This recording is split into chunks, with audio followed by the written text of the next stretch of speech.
Guys, bago lang po nagpatubo ay nagmasa sa akong isopaw. So napunong ko'y 27 more na nabilin. So magkanta-kanta sa ta.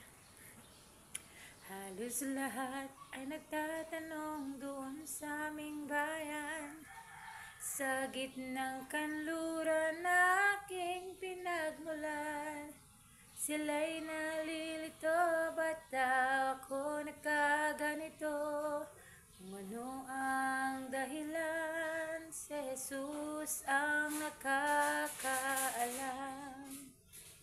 Magulang ko'y ginawa na ang lahat ng paraan upang mahiwalay sa aking natutunan.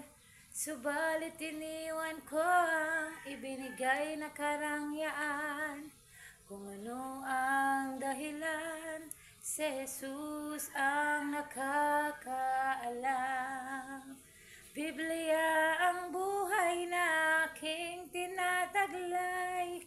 Ito rin ang dahilan kung ba't ako nagbabago. Biblia ang buhay na aking tinataglay. Ito rin ang dahilan kung ba't ako nagbabago.